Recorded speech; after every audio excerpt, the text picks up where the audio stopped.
나이가 30 정도 돼서 우리가 사회생활 시작하지 않습니까? 그 전까지는 대체로 공부하고 학교 다니고, 그리고 이제 남자 같은 경우는 군복무든 사회복무든 하고, 이제 대체로 20대 말이나 30대부터 사회생활을 시작합니다. 그래서 이제 진짜로 인생을 자기가 독립적으로 살기 시작하는 것입니다.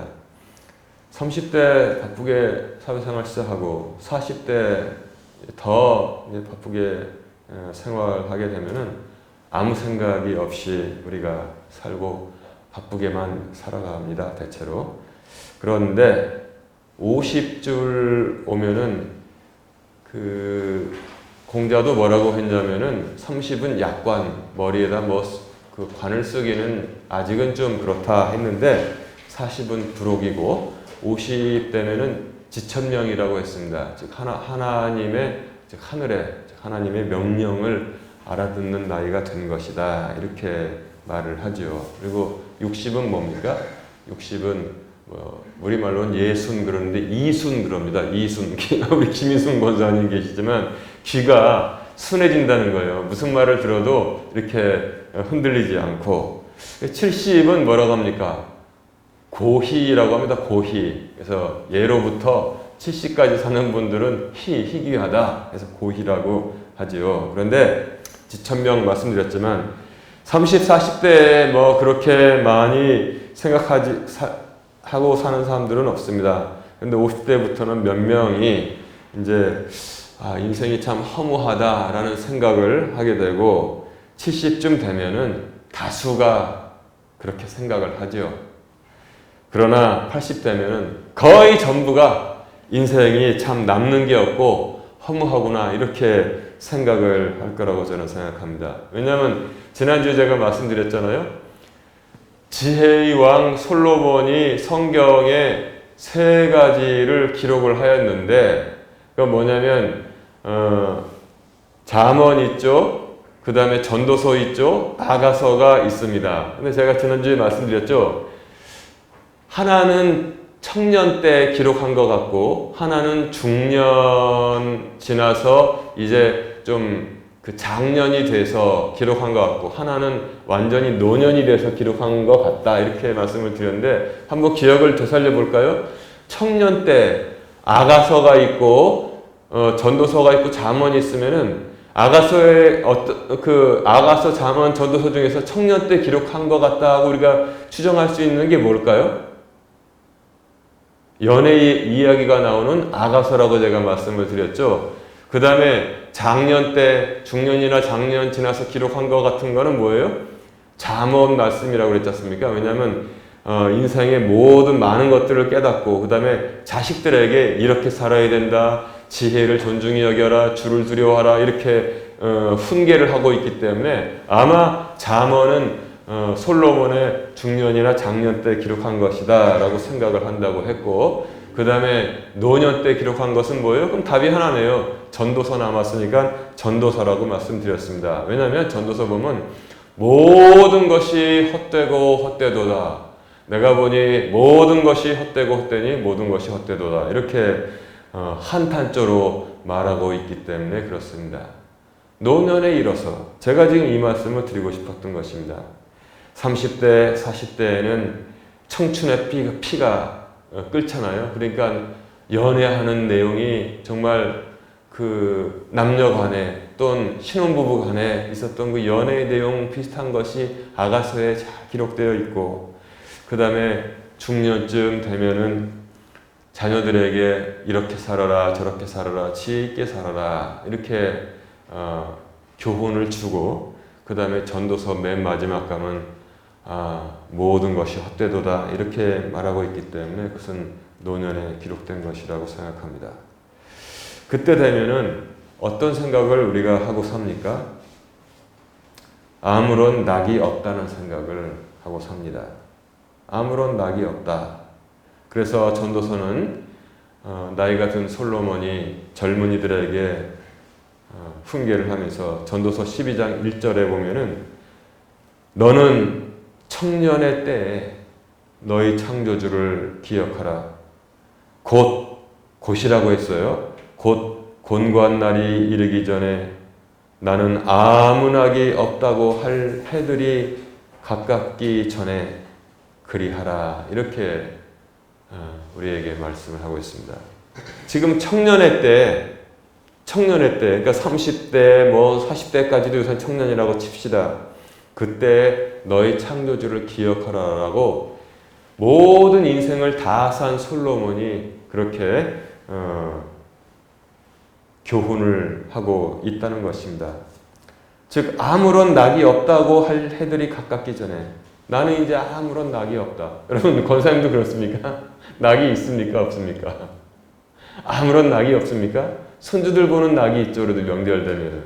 예? 근데 솔로몬은 아무 낙이 없다고 할 해들이 가깝기 전에 너는 창조주를 기억하라. 이렇게 말씀하고 있습니다.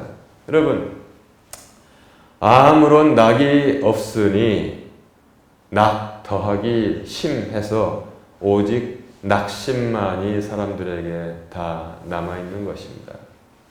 우리가 예수 안에 있지 않으면 늙어서 세상 떠날 때 진짜로 아무런 낙이 없습니다. 무슨 낙이 있습니까? 솔직히 말해서. 예수를 믿어도 정말 전심으로 뜨거운 마음으로 하나님을 의지하지 아니하면 물론 구원은 받습니다마는 그러나 그의 마음속에 아무런 낙이 없고 그저 세상을 하루하루 그냥 살아가는 것, 그것은 다를 바가 없다고 제가 많은 경우를 봐서 그렇게 말씀드릴 수 있습니다. 그러나 주를 믿는 이들은 오늘 말씀을 통해서 위로와 소망을 받으시기를 주님의 이름으로 축원합니다. 제가 엊그제 해외 기사를 봤더니 블룸버그 통신에서 나온 기사예요. 거기 어떤 사람이 소개되고 있냐면 45 먹은 아주 젊은 사람입니다. 이름이 뭐냐면 브라이언 존슨이라는 사람이에요. 이 사람은 전직이 뭐였었냐면 미국의 캘리포니아주 그 실리콘밸리라는 데가 있잖아요.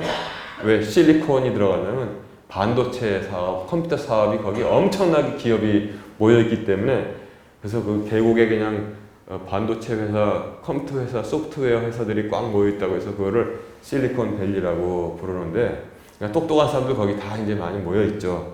근데 거기서 소프트웨어 개발자로 살았는데 건강을 해쳐가면서 일을 열심히 하고 소프트웨어를 개발해서 회사가 얼마나 커졌냐면 어마어마하게 커졌대요. 그런데 이제 그것을 매각을 하고 이제 자기 자신을 좀 추스리면서 살아야겠다 하고 지금 살고 있는데 그 사람에 관한 기사가 소개되는 내용은 뭐냐면 그 사람은 한 해에 자기의 건강을 위해서 한 해에 얼마를 쓰냐면 25억 원을 쓰고 있습니다. 25억 원. 건강만을 위해서 그러니까 한 달에 2억 원 이상을 쓰는 거예요. 한 달에 2억 원. 그러니까 2주에 2주간에 한 1억 원 쓰는 거죠. 그러니까 매주 쉽게 말하면 5천만 원을 건강을 위해서 쓰고 있다는 것입니다. 목표가 무엇이냐면 18세의 건강과 체력과 외모로 돌아가기 위해서 한 주에 5천만 원을 쓰면서 건강 관리를 하고 있는 거예요. 의사 30명이 달라붙어서 그의 건강을 체크하고 그 다음에 조언을 하고 영양 관리를 하고 운동을 시키는데 어떻게 지금 먹고 있냐면 먹는 걸 한번 볼까요? 아몬드하고 우유를 먹습니다. 그리고 호두를 넣어서 먹습니다. 브로콜리를 먹습니다. 그래서 하루에 딱 맞춰서 1977kcal를 먹습니다. 외우기도 좋네. 1977. 제가 고등학교 들어가던 해 1977kcal를 아몬드, 우유도 먹고 호두도 먹고 브로콜리도 먹고 그 다음에 매일 24개 이상의 건강 보충 보조식품을 먹고 피부에 하루에 7가지 크림을 발라서 피부 관리를 하고 매주 필링을 합니다. 그 필링이 뭔가 봤더니 각질 있잖아요. 피부에도 각질이 있고 발뒤꿈치에도 있고 여기 각질을 다 벗겨내고 레이저로 또 피부에 안 좋은 거 잡티 싹 긁어내고 그 다음에 담당 의사가 그 말하기를 뭐라고 하냐면 담당 의사 이름이 제프라는 사람인데 이분은 수많은 미국의 메이저리그의 운동선수보다 운동을 더 많이 하고 할리우드 스타들보다도 더 많이 돈을 쓰면서 건강관리를 하고 있다는 것입니다. 그러니까 어마어마하죠. 보통 사람들 1년에도 다 벌지도 못하는 5천만 원을 오로지 건강을 위해서 다 쓰고 있으니까 말입니다. 그런데 결과가 어떻게 됐느냐. 제가 그 성적표를 불러드릴게요. 그 사람이 어떻게 지금 됐는지. 심장은 아까 45세라고 그랬잖아요. 심장은 37살의 그런 그 젊음을 가지고 있대요. 그러니까 한 8년 정도 더 젊은 것이죠. 그 다음에 피부는 28세의 피부를 가지고 있답니다. 좋은 것만 먹고 하루에 크림은 7개 바른다는데 피부는 28세. 그러니까 우리 준하보다도 약간 몇 년 더 된 피부 그런 걸 가지고 있는 거예요. 그런데 체력은 뭐냐? 진짜 그 사람의 소원을 이룬 거예요. 체력은 고3 정도의 체력, 18세의 체력을 가지고 있다고 합니다. 그래서 사진을 봤더니 앉아서 운동을 하는데 진짜 옛날 제가 청소년 때 이소룡이라는 그 18기 잘하는 영화 배우가 있었습니다. 근육이 막 크진 않지만 찰떡하게 근육이 정말 멋있게 돼 있었잖아요. 진짜 그런 몸을 가지고 헬스 기구에 앉아가지고 노젓기 하는 이 사진이 올라왔었어요. 정말 이 사람은 육신을 위해서 아낌없이 투자를 지금 하고 있습니다. 육신을 위해서 아낌없이 투자를 하면서 살고 있습니다. 그러나 성경은 어떻게 우리에게 말씀하고 있냐면 우리는 육신의 장막을 입고 있는데 육신의 장막은 곧 후패져 가나 우리의 속사람은 날마다 새로워지느니라 이렇게 말씀하고 있어요. 여러분 성경이 우리에게 헬스클럽 하면서 건강관리하는 요령을 말씀하고 있지 않습니다. 거의 없어요. 딱 하나 제가 기억나는 건 뭐냐면 바울이 자기 사랑하는 제자 디모데에게 이제는 너도 건강이 나쁘다고 하니 아마 소화가 잘 안 된 모양이에요. 그러니까 이제는 물만 마시지 말고 포도즙을 조금 마셔라. 이렇게 권면한 것. 그거 한 줄 제가 기억할 정도로 이 성경의 말씀이 있는데 우리 육신의 건강, 우리의 잘 먹고 잘 사는 것에 대해서는 거의 관심이 없다는 것. 그것도 디모데가 목회하는 사람이니까 맨날 소화가 안 돼서 골골하면은 안 되잖아요. 그러니까 바울이 서신을 쓰면서 답답하니까 이제는 너도 건강을 위해서 물만 마시지 말고 포도즙 혹은 포도주를 조금씩 마셔라. 이렇게 권면하는 것. 목회를 위해서 그거밖에는 없다는 것입니다. 돈을 많이 번 브라이언 존스는 1년에 25억 원을 자신의 육신의 건강 관리를 위해서 쓰는데 성경은 그것은 모두 우리의 겉사람이라고 하고 육신의 장막이라고 표현하고 있는 것입니다. 여러분 장막이 뭔지 아시죠? 장막. 장막은 그야말로 장막의 막 이런 거 가지고 나무 몇 개 세우고 이렇게 텐트를 치는 것을 장막이라고 합니다. 바람 불면은 날아가지 않을 장막이 없는 것입니다. 그래서 우리가 그 아기돼지 삼형제라는 그런 동화를 봐도 아기돼지 삼형제가 각자 집을 지었는데 첫째는 엉터리입니다. 그러니까 이제 풀 뜯어와서 이렇게 장막을 그냥 대충 나무 해놓고 얼기설기 풀만 가렸습니다. 둘째는 나무를 또 베어와서 슥싹슥싹 톱질을 해서 이제 목조로다가 집을 지었습니다. 셋째는 아주 좀 건실한 돼지라서 벽돌을 사갖고 와서 시멘트 발라서 몰타를 발라서 이렇게 집을 지었습니다. 근데 나중에 이 아기 돼지 삼형제를 잡아먹으려고 늑대가 나타났는데 아기 돼지 삼형제는 전부 다 집으로 다 숨었잖아요. 제일 먼저 날아간 집이 뭡니까? 바로 풀로 지은 장막인 것입니다. 그래서 그냥 그 늑대가 한번 힘껏 폐를 공기를 빨아들인 다음에 후 불었더니 그냥 장막이 풀집이 다 날아가서 다른 형집으로 도망가는 것을 제가 동화에서 봤는데 이처럼 육신의 장막은 바로 그런 것과 같다고 말씀하고 있습니다. 우리가 건강하게 살아야 되죠. 그래서 운동도 하고 또 이렇게 즐거운 마음으로 살고 밥도 잘 먹고 그리고 또 이렇게 관리도 해야 되지만 그러나 그것은 시편은 우리에게 말씀하고 있습니다. 우리의 수명이라는 것은 60이고 강건함은 70이라고 말씀하고 있습니다. 물론 요새는 더 많이 이제 건강해지셔서 우리 권사님들 다 벌써 70 넘었잖아요. 즐겁게 이제 80, 90까지 이제 허락이 됐는데 하나님의 모든 말씀은 이 땅에서 잠시 입고 있는 이 육신의 장막을 위해서 투자하는 것보다도 영원한 것을 위해서 하나님은 말씀을 해 주시고 있고 그것을 관심 가지고 그리로 우리를 인도하고 있는 것입니다. 그래서 오늘 본문 말씀을 소개하자면은 먼저 고린도 후서이기 때문에 고린도 후서의 전체 말씀은 무엇이냐면 주제가 우리는 그리스도의 지체로서 서로 연합하여 하나님을 섬기고 있다. 우리가 예수님의 지체라는 거예요. 예수님의 손이 되고 예수님의 발이 되고 다 이렇게 지체로서 교회도 그렇습니다. 지체로서 서로 다 여기 몸통이 붙어 있잖아요. 그런 것처럼 서로 연합하여 하나님을 우리가 섬기며 살아간다고 말씀하고 있습니다. 바로 그럴 때 1년에 45억 투자해서 이 육신의 장막을 운동하고 먹고 좋은 거 하루에 7개씩 바르고 할 때보다도 우리가 그리스도의 지체로서 서로 연합하여서 하나님을 섬길 때 그때 삶의 의미가 새롭게 우리에게 주어지고 두 번째 삶의 세상이 줄 수 없는 삶의 기쁨이 우리에게 주어지고 그 다음에 영원한 삶의 새 소망이 우리에게 주어진다고 말씀하고 있는 것입니다.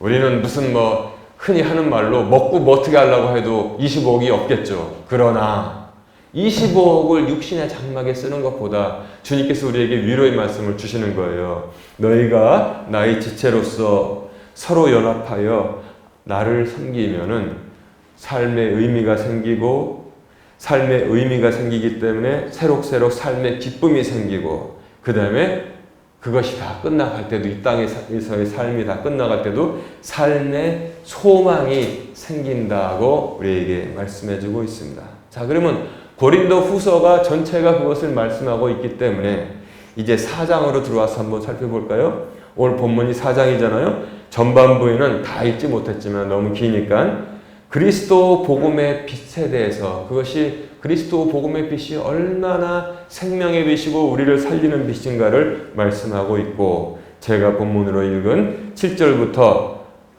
그 다음에 18절까지는 그런데 말입니다. 오늘 본문이죠. 1절부터 6절까지는 그리스도 복음의 빛에 대해서 설명하고 7절부터 18절까지는 그 놀라운 세상이 줄 수 없는 그 보배가 아주 신비하게도 툭 하면 잘 깨지는 질그릇 안에 담겨 있다고 말씀하고 있습니다. 여러분 여기서 화분 다 치웠구나. 질그릇이 뭔지 아시죠? 질그릇은 독이라고 그래요. 저 뒤에 있는 화분이 있지만 화분도 두 가지가 있어요. 그냥 흙으로 빚어가지고 그냥 구워낸 그런 질그릇은 굉장히 잘 깨집니다. 독이라는 것은 이렇게 유약 발라서 이렇게 구워서 그건 작이라고 그러잖아요. 아주 짱짱하지 않습니까? 저것도 깨지긴 깨지는데 그래도 질그릇보다는 조금 나아요. 질그릇은 흙으로 이렇게 대충 빚어놔서 너무나 쉽게 깨집니다. 우리의 육신의 장막이 바로 이러한 질그릇 같다고 말씀하고 있는 거란 말이에요. 우리가 사실 정말 어떻게 될지 아무도 모르고 그냥 살아가고 있는데 정말 우리의 육신이 너무나 약한지는 우리들 나이쯤 돼보면은 우리가 다 알 것이라고 생각합니다. 그렇습니다. 말씀처럼 우리는 세상이 줄 수 없는 그리스도의 복음의 빛, 이 보배를 첫째 생각해야 될 건 뭐냐면 그리스도의 보배를, 놀라운 보배를 질그릇 안에 우리가 담고 있다. 이렇게 바울이 말하고 있습니다. 얼마나 신비롭습니까? 우리가 생각해야 될 것은 우리는 보배를 가지고 있다는 사실을 잊으면 안 됩니다. 여러분, 우리는 보배를 가지고 있습니다. 저도 지금 보배를 가지고 있고 이 보배가 없다면은 아마 어떻게 될지, 어떻게 살아갈지 답답해서 여러분들도 전부 다 보배를 가지고 있을 것입니다. 그런데 이 보배는 세상 그 누구도 줄 수 없는 오로지 그리스도만이 우리에게 주신 복음의, 그리고 또 십자가의 놀라운 은혜의 보배라고 성경은 말씀하고 있는 것입니다. 이것은 마치 밭에 감추인 보물과 같습니다. 마태복음 13장 44절에 보면은 어떤 사람이 우연히 밭에서 밭을 갈았겠죠. 이게 자기 땅도 아닌가 봐요. 밭을 갈다가 땡그랑 뭐가 있어서 해봤더니 밭에서 아주 진귀한 보화가 다 숨겨져 있는 것을 보았습니다. 그런데 그 밭 주인도 모르고 있는 것 같아요. 그러니까 어떻게 해요? 자기 집에 가서 자기가 가지고 있는 모든 것을 다 팔아서 그 땅 주인에게 가서 이 밭을 나에게 파십시오. 그 땅 주인은, 밭 주인은 이게 웬 횡재냐, 그래서 그거 가져가라, 그래서 그걸 받았지만 누가 이득을 본 것입니까? 밭에 감추인 그 보화를 위해서, 즉 세상의 모든 휘황찬란한 것에 감추인 이 그리스도의 복음의 보배를 우리가 얻기 위해서 그 사람이 자신의 가진 모든 것을 다 버리고 그것을 보화를 찾는 것처럼 우리 인생에 곧 지나고 곧 사라질, 곧 없어질 육신의 모든 것을 다 투자해서 우리가 그 보배를 지금 받아서 우리 안에 담고 있다는 것입니다. 바로 이것이 제일 중요한 인생의 투자인 것입니다. 그것은 우리의 인생 모두를 투자해서 꼭 사야만 하는 것입니다. 이처럼 우리는 전부 인생의 투자자가 되어야 하는데, 아까 말씀드린 실리콘밸리에서 주식을 투자하고 어디서 뉴욕에서 투자하고 뭐 하는 거, 그런 것은 이 땅의 투자밖에 되지 않는다는 것입니다. 이 땅의 투자에 모든 눈을 집중하면은 성공을 할 수가 있습니다. 이 땅에서. 그러나 그 안에, 질그릇 안에 보화가 담겨 있지 않다면은, 보배가 담겨 있지 않다면은 그것은 누가복음에 나오는 어리석은 부자와 같이 될 수 있다는 것입니다. 어리석은 부자는 이 땅의 것만 모조리 투자해서 나름 성공을 거두어서 자신의 곳간 안에 온갖 종류의 맛있는 오곡백과를 다 집어넣어 놓았습니다. 그리고 말합니다. 오, 내 호나, 호는 뭐예요? 자기 자신은 진짜 자기 자신이죠. 마음이죠. 이제부터 즐거워하여라. 이제부터 내가 먹고 마시고 즐거워하리라 라고 했는데, 하나님께서 그것을 들으시고 이 어리석은 자여, 오늘 밤, 이 밤입니다. 내일 밤도 아니고 이 밤에 내가 내 혼을 도로 요구하리니 그리하면 너희 예비한 것이 누구의 것이 되겠느냐, 이렇게 말씀하고 있는 것입니다. 자, 우리는 인생의 투자자가 되어야 합니다. 이 땅에서도 열심히 일하지만 그러나 그 모든 것은 수단이 되어서 영원하신 하나님의 복음, 영원하신 생명을 우리가 사기 위해서는 이 땅의 것을 아낌없이 다 투자할 수 있는 그런 믿음이 있어야 되는 것입니다. 그 인생의 투자는 성공하면은 영원한 것이고, 그 투자는 실패해도 영원한 것인데, 그 영원한 것이라는 것이 두려운 것입니다. 인생의 투자, 여러분 꼭 생각하시기 바랍니다. 여긴 나이가 필요가 없어요. 우리가 인생의 투자에 실패하면 큰일 나는 것입니다. 우리는 어떤 것을 희생해서라도 그 보화를 우리의 질그릇 안에 담을 수 있는 믿음의 지혜가 있어야 되겠습니다. 두 번째 신비한 것은 무엇이냐면, 그런데 우리는 그 보배를 질그릇 안에 가지고 있다는 것입니다. 우리가 질그릇 안에 가지고 있어요. 그 이유가 있는데 성경은 이렇게 우리에게 말씀하고 있습니다. 우리가 그 보배를 질그릇 안에 가지고 있는 이유는 뛰어난 권능이 하나님에게서 나며 우리에게서 나지 아니하게 하려 함이라, 이렇게 말씀하고 있습니다. 우리가 만약에 강철통 안에 우리가 그 보배를 가지고 있다면은 강철통이 더 빛나요. 그래서 깨지지도 않고 뛰어난 능력이 나에게서 난다 이렇게 자랑할 수도 있습니다. 그러나 하나님께서는 우리 자신이 교만해져서 우리가 자랑을 하는 것을 하나님께서 못마땅하게 여기신다고 말씀하고 있습니다. 교만하지 말라고 말씀하신단 말이에요. 그래서 우리가 자랑할 일이 없어요. 자랑할 일이 있으면 뭐예요? 이것은 모두 하나님께서 저에게 베풀어 주신 것입니다. 이렇게 하나님께 영광을 돌리는 기회로 삼으라고 말씀하고 있는 것입니다. 하나님께 영광을 돌리는 기회를 하나님은 싹 뒤로 가려놓고 자기가 다 했다고 잘난 체를 하면은 하나님께서 이 밤에 내 혼을 도로 찾으리니 이렇게 말씀하실 수도 있다고 우리가 성경을 통해서 알 수 있는 것입니다. 그런데 문제는 뭐냐면 제가 목회를 해보니까 인간의 것을 자랑하기에는 안달이 나는데 하나님께 영광을 돌리지 못하는 사람들이 절반 이상이 아니라 너무나 많다는데 그 문제가 있다는 것입니다. 무엇을 하든지 먹든지 마시든지 하나님의 영광을 위해서 하라고 하는데 교회에 나와서도 내가 한 거다 하다 보니까 많은 어려움을 겪을 수도 있다는 것입니다.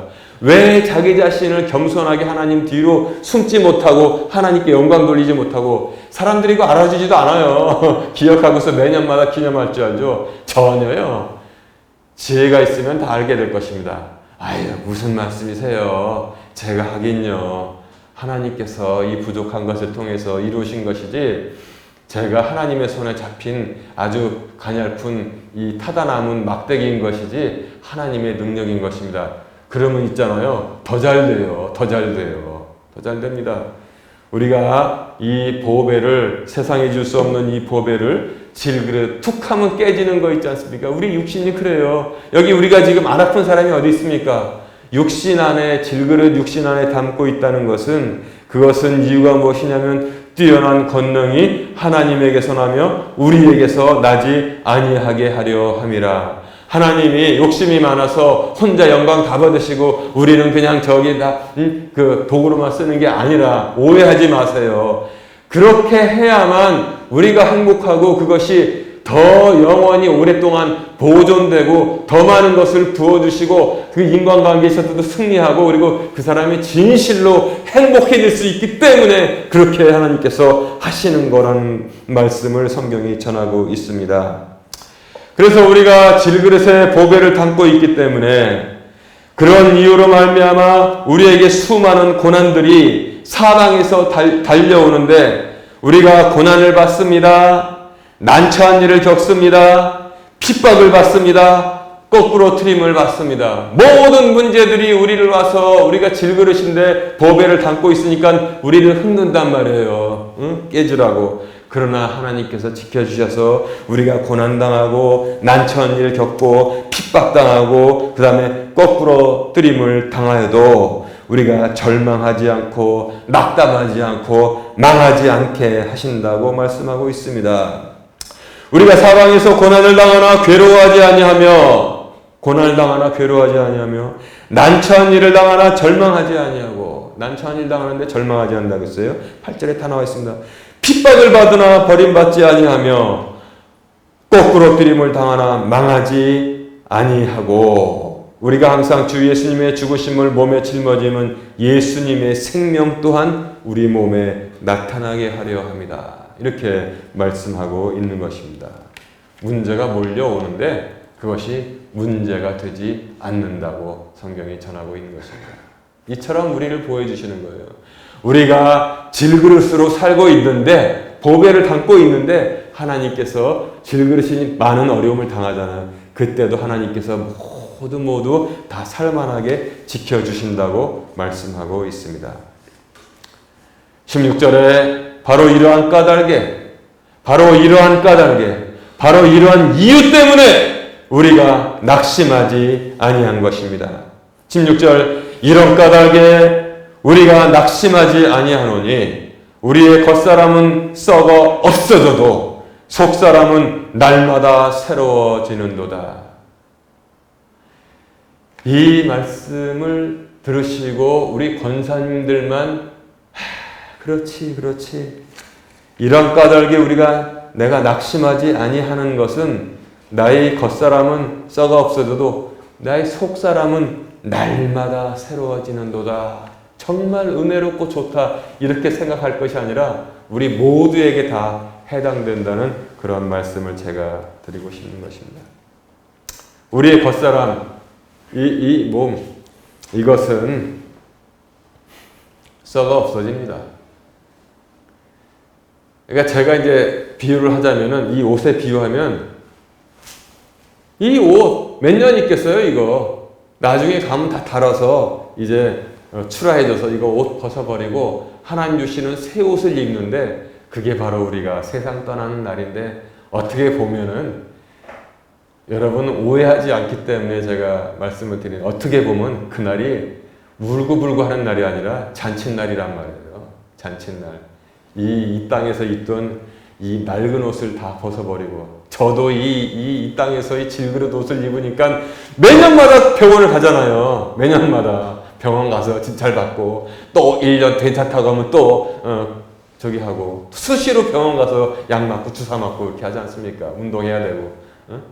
근데 하나님께서 우리에게 그것으로 끝나지 않게 해 주셨다고 성경은 말씀하고 있습니다. 그래서 우리의 겉사람은 날마다 조금씩 사가갑니다. 그러나 감사한 게 뭡니까? 우리의 속사람을 생각하세요. 속사람을 지금 생각하고 쳐다보고 지금 하나님께 감사하고 바로 하는 그게 속사람이에요. 그 속사람은 날마다 새로워지는데, 여러분 이 세상에 날마다 새로워지는 것 있으면 하나만 나한테 소개시켜 주세요. 날마다 새로워지는 것. 자동차 번쩍번쩍 하는 거 새로 샀다고 해가지고 그 차가 날마다 더 새로워집니까? 아파트를 그냥 아주 좋은 아파트를 샀다고 해가지고 그 아파트에 들어가면 그 아파트가 가만히 놔둬도 날마다 더 튼튼해지고 새로워집니까? 뭐가 새로워집니까? 날마다? 여러분, 하나님께서 그렇게 만드셨어요. 이 우주 안에 있는 것은 날마다 썩어가고 날마다 후패져 가는데, 거기서 날마다 새로워지는 것이 이 우주 안에 하나도 없다고 이 과학자들도 다 인정하고 있는 것입니다. 그런 것을 갖다가 어려움을 하나 쓸게요, 제가. 엔트로피 법칙이라고 해요. 엔트로피가 증가한단 말입니다. 무질서. 제가 어저께 여기 수도 잘 나오나 점검하러 이제 어저께 와서 쭉 보니까, 우리가 지금 앉고 있는 의자 있지 않습니까? 나는 이 의자를 만든 사람의 놀라운 지혜에 감탄을 합니다. 도대체 어느 나라 제품인지 대충 짐작은 가지만, 이 의자를 만든 사람의 놀라운 지혜, 우리 의자 밑바닥 있잖아요. 손대면 안 됩니다. 손가락으로 살짝만 대도 그 삭은 검은 그 천이 우수수수 바닥에 떨어져요. 그러니까 이게 삭어가는 거예요. 건들지도 않았는데 저쪽 바닥에 검은 게 막 여기저기 떨어져 있어가지고 제가 빗자루 가지고 다 쓸었거든요. 왜 그러냐면 이것은 맨 처음에 사올 땐 괜찮았어요. 그러나 세월 지나니까 삭어가지고 고스란히 밑으로 떨어지고 있는 것입니다. 이와 같습니다. 왜냐하면 이 무질서도 엔트로피가 증가하기 때문에 모든 것이 우리가 눈으로 볼 수 없지만 계속 삭아가고 있습니다. 우리의 육신도 이 땅에 물질로 만들어진 것이기 때문에 이 엔트로피가 증가합니다. 아무리 하루에 7가지 크림을 바른다고 해도 그 사람도 이 체력만 18세가 되지 심장 37세, 그 다음에 피부는 28세 그렇게 노력을 하는데 안 되잖아요. 그러니까 그 기사에 달린 댓글들을 제가 쭉 읽어보니까 저렇게 하다 보면 더 일찍 죽을 수 있다는 거예요. 스트레스 받아가지고 하루에 맨날 아몬드 먹고 우유 마시고 그 다음에 무슨 브로콜리 먹고 뭐 하고 크림 7개 바르고 레이저 쬐고 그 다음 운동하고 뛰어다니고 그것도 1977칼로리 딱 맞춰가지고. 그러니까 나도 공감하는 게 저렇게 하다가 돈은 다 쓰고 스트레스 받아서 더 일찍 죽겠구나. 다 그렇게들 다 글을 써놨더라고요. 맞습니다. 우리의 몸은 건강관리 잘 해야죠. 그러나 적당히 이렇게 하면서 우리가 살아가는 것이지, 그렇게 하다 보면은 새로워지지 않습니다. 그 사람도 전혀 새로워지지 않아요. 그리고 제가 그 사진을 보니까 얼굴은 늙었더만. 얼굴은 어떻게 할 수가 없는 거예요. 25억을 투자해도. 그런데 하나님께서 우리에게 한 가지를 주셨습니다. 한 가지를 주셨습니다. 날마다 새로워질 수 있는 것. 즉 뭐냐면 믿음 안에 있는 우리 자신, 속사람이 날마다 새로워질 수 있다. 가능성을 활짝 열어주셨고 그것이 당연하게 하셨습니다.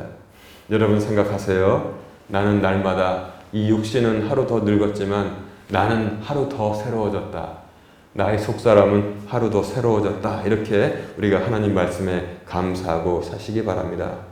우리의 겉사람, 육신의 장막, 질그릇 새롭게 해보려고 무지무지한 투자를 하지만 결과는 성공한 사람이 아무도 없습니다. 옛날에 중국에서도 있었잖아요. 어떻게 투자를 했습니까? 그 사람이. 그거 풀 뜯어 먹으면 죽지 않는다고 어서 들었나 봐요. 불로초, 늙지도 않는다고 했나 봅니다.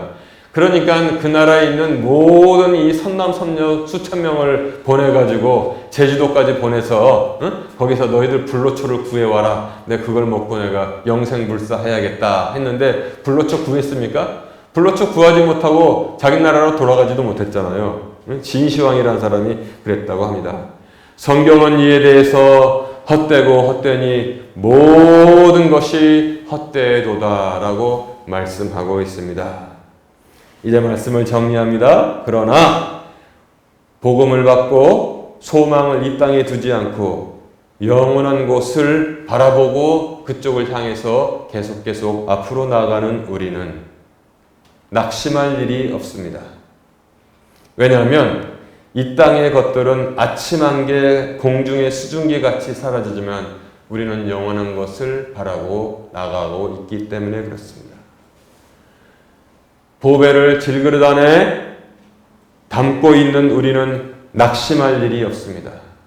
세상 일이 좀 잘 안 됩니까? 낙심할 일이 없습니다. 재산이 좀 많이 늘어나지 않았습니까? 낙심할 일이 없습니다. 건강이 좀 안 좋습니까? 낙심할 일이 없습니다.